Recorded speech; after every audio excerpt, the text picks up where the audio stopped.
My name is Claire. I have married my husband, Henry, for almost 3 years. Recently, I've started to feel a bit tired of our relationship. My mom is coming over this weekend, so you stay at home. I'm going out, Henry says. Really? You're telling me to stay at home? But what about you, Henry? Where are you going? I ask. It doesn't matter where I go. Usually, we do not interfere with each other's way of spending our days off. However, things change when my mother-in-law's visit approaches. She dislikes me and always asks, "No kids yet?" Therefore, I want to minimize my contact with her. But Henry doesn't understand my concerns. I told Henry the first wanted to avoid being alone with his mother, but he didn't take me seriously. My mom would never say anything unpleasant. I've never heard her do so. I argued that Henry ignored my feelings, and I was confused by the situation. It hurt that Henry didn't believe what I was saying. Even if my mother-in-law was kind in front of Henry, I wished he would think me a little when I said she hurt me when he wasn't looking. I couldn't help but feel that our marriage was only in name. On the day Henry seemed unwilling to listen to me, he left the house without canceling his plans. Shortly after, my mother-in-law arrived. When the doorbell rang, I hesitated to open the door. However, I was worried about what would be said later, so I finally opened it. As soon as my mother-in-law entered, she bombarded me with questions. Can I expect to hear news of a grandchild soon? What about it? How are things at night recently? Are you doing well? I cringed at these intrusive questions about personal privacy. Being asked about children almost every week was a constant source of stress. My mother-in-law didn't realize it. Regardless of my position or feelings, she kept asking questions and blaming me. What on earth are you doing? You're utterly unreliable. It would help if you thought properly about children. If I leave it to you, I might never see my grandchild. Really, what a useless daughter-in-law. Why did I have to be spoken to like this? My mother-in-law hadn't even considered the possibility that the real reason for not having children might lie with Henry. Henry didn't tell the truth and disregarded such a situation. I was beginning to lose the desire to have children with Henry.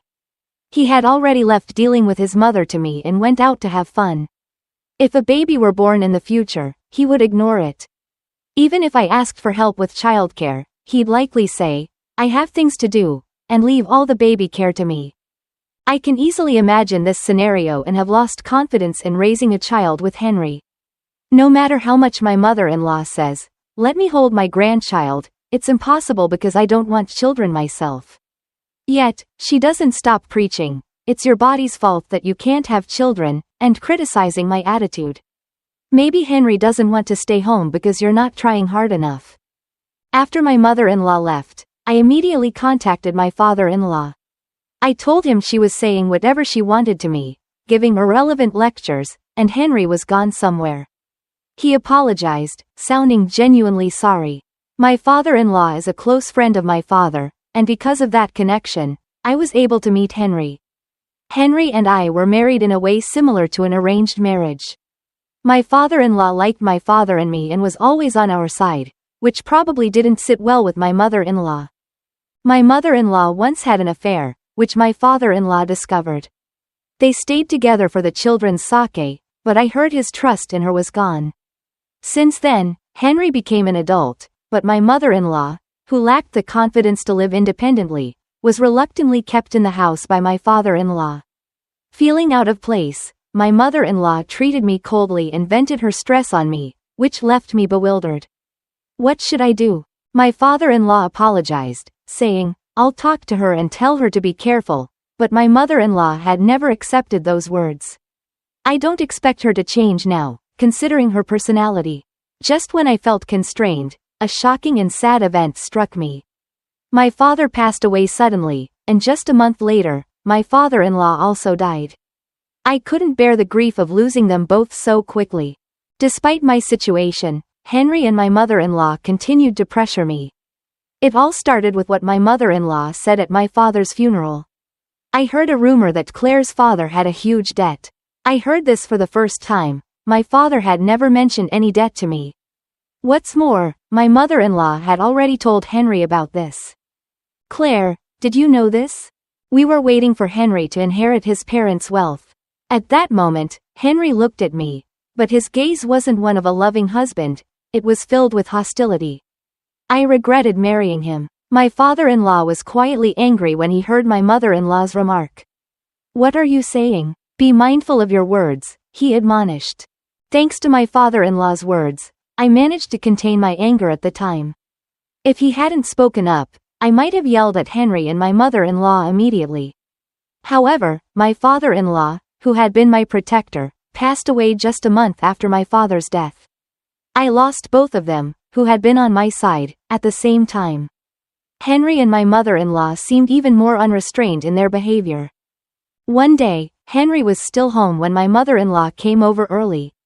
It was unusual for Henry not to be away when she visited.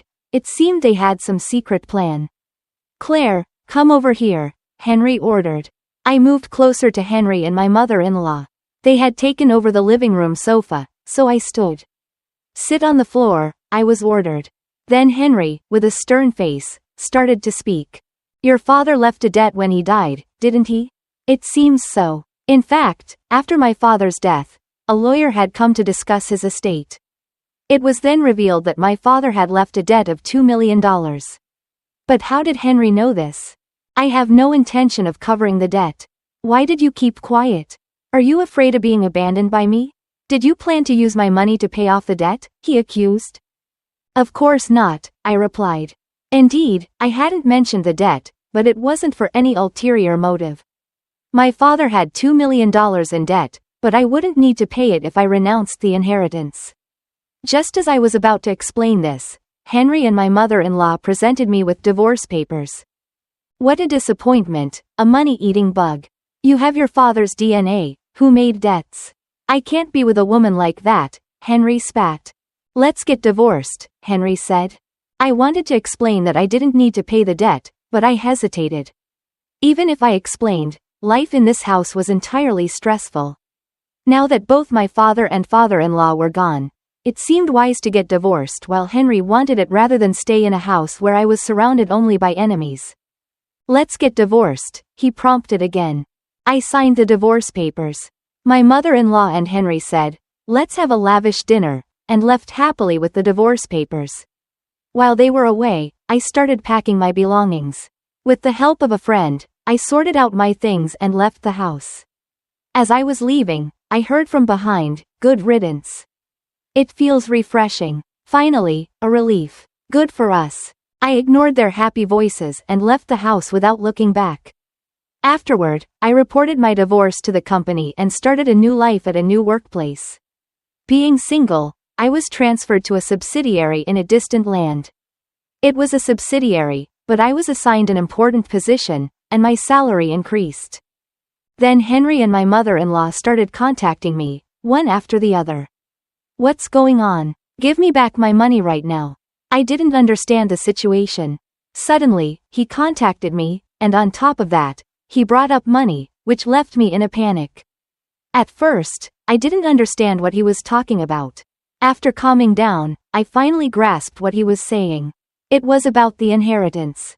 A few days ago, I was told to go to Henry and my mother-in-law's place for the reading of my father-in-law's will. Why am I involved in this? I didn't understand why I was called to this meeting and asked Henry. He grudgingly replied that the lawyer had told him to contact me. Initially, Henry seemed displeased, thinking his father's inheritance might go to his ex-wife, but the reality was entirely different. "All of your father's $8 million inheritance goes to the former wife." "No way," Henry exclaimed. The lawyer's statement was a shocking turn of events. Both Henry and my mother-in-law were too shocked to say anything. The meeting with the lawyer didn't proceed, and I eventually left. At that time, Henry couldn't accept the reality and was frozen. But a few days later, he seemed to understand that his father's inheritance had become mine and contacted me. However, his approach was like that of a kindergarten child. "Give back the money." "What money are you talking about? I don't owe you any money. You stole my inheritance. Was that inheritance yours? It was supposed to be mine." Henry seemed to believe that he was entitled to monopolize the inheritance as a son. Due to the affair, his father had said he wouldn't leave the inheritance to his mother, so maybe his mother also expected it to go to Henry. However, in reality, the will had a different plan. The inheritance was willed to me, I stated firmly. Do something. I thought I had an inheritance and paid the house mortgage in full. Now I'm out of money, Henry pleaded. His unplanned actions caused him a big problem, and I couldn't help but laugh. It's rude to laugh at your husband, he snapped. We're not married anymore, are we? We're divorced and living separate lives. Perhaps because I hit the nail on the head, Henry fell silent on the phone. Being scolded over the phone didn't scare me anymore, as I had no relationship with him now. So, I brought up something I couldn't say before. Also, isn't there still a payment due?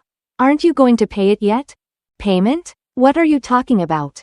Don't you remember the nightclub expenses I covered for you? You still haven't paid me back, have you? Henry seemed to have completely forgotten about it. I reminded him of when he overspent on his favorite girl at a nightclub his boss invited him to, accumulating a debt of $10,000. I couldn't help but laugh at the irony that he, who had ridiculed my father's debt, was in a similar situation. Eventually, he thanked me for lending him the money and promised to repay it after our divorce, but he never kept that promise. After my life stabilized post-divorce, I planned to consult a lawyer to recover the money, but that plan was temporarily shelved due to the inheritance from my father-in-law. If you're going to demand so much money from me, I can't overlook the debt. Henry seemed baffled by being confronted. No, please. Please make the payment, $110,000. You're getting too cocky, aren't you? I can't believe you're inheriting $8 million just because your father and my father were close. Henry was trying to escape the debt issue again. Since changing the topic wouldn't resolve the money problem, I decided to speak calmly and firmly. I didn't just receive the $8 million. When your father's company was in crisis, my father supported it. That's when my father's $2 million debt was incurred. Although my father-in-law's company appeared profitable, it faced a difficult situation at one point. My father helped the company by incurring debt. He didn't tell my father-in-law and tried to pay it off silently, but he died, leaving the $2 million debt. Henry was speechless. I could tell he was grappling with the reality of the situation. That debt was for your father's company, Henry. My father took it on to help your family, and I think it's only fair that part of this inheritance covers that. Henry stammered, I didn't know. Now you do. And if you want to talk about what's fair, let's start with paying back what you owe me. The line went silent momentarily before Henry responded, I'll see what I can do. Good, I said, feeling a sense of closure. Remember, we are no longer tied by anything except the debts you owe. As I hung up, a weight lifted off my shoulders. I was ready to move on with my new life, free from the burdens of the past. My father-in-law was aware of the reason for the debt. He told me he wanted to leave all his property and the cash acquired, thanks to the company's survival. I tried to refuse, but he said, if you don't want it, you can donate it. Just don't give it to Henry and his mother. That's how I learned a shocking truth. Do you think you originally had the right to receive it? I asked Henry. What do you mean? He replied. My father died leaving an inheritance of $8 million, but you're not blood related to him, I revealed. What? How do you know that? Henry asked, bewildered. Apparently, after discovering my mother-in-law's affair, my father-in-law secretly conducted a DNA test to confirm paternity with Henry.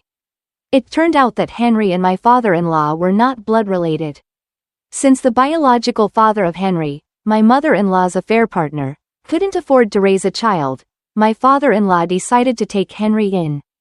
Moreover, my father-in-law recently discovered something shocking.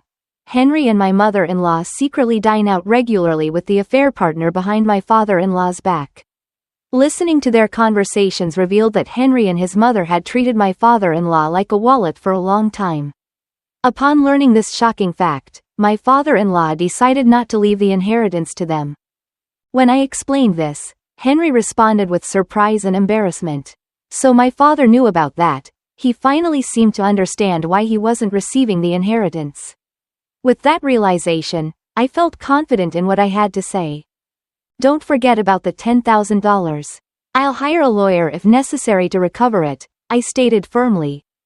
Hey, Claire, can't we start over? He hoped that even if he couldn't directly receive the inheritance from his father, reconciling with me would give him access to the $8 million. However, I no longer loved Henry and had no intention of enduring my mother-in-law's cold words again.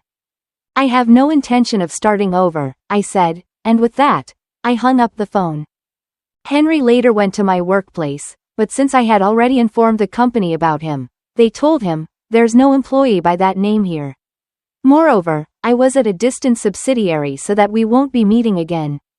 Henry and his mother thought I had quit my job because I received $8 million. Later, after hiring a lawyer, the $110,000 was promptly paid. Presumably, he must have borrowed money as he supposedly had no savings due to the loan repayment. When my father died, leaving debts, Henry abandoned me. Now, it seems he's in debt and on the receiving end of abandonment. If he had someone who understood him like my father, he could have been helped, but with his character, that seems unlikely. After repaying the debt, he's living with his noisy mother, working from morning till night to pay off the debt. I'm in a faraway place, planning to use the $8 million inheritance when necessary, and I am currently living a relaxed life. In this story, Claire faces significant challenges in her marriage to Henry. Despite being married for almost 3 years, Claire feels tired and unappreciated in their relationship. Henry's disregard for Claire's feelings and insistence on avoiding his mother while expecting Claire to deal with her alone reflect a lack of empathy and support. Henry's indifference to Claire's discomfort with her mother-in-law is particularly troubling. The mother-in-law's intrusive questions about having children and her apparent disdain for Claire create a toxic environment. Instead of supporting Claire and addressing these issues, Henry dismisses her concerns, showing a lack of partnership and understanding. Furthermore, the revelation of family secrets and financial issues only exacerbates the situation.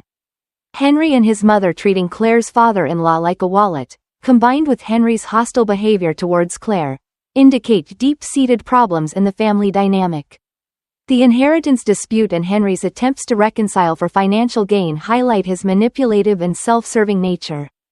Claire's decision to stand her ground, demand repayment of debts, and refuse to restart the relationship with Henry shows her strength and determination to move on from a toxic situation. Her relocation and improved career prospects suggest a hopeful future where she can live a more relaxed and fulfilling life without the burdens of her past. Claire's story powerfully reminds us of the importance of mutual respect, support, and clear boundaries in relationships. It underscores the need to prioritize well-being and not settle for a partnership that brings more stress than happiness.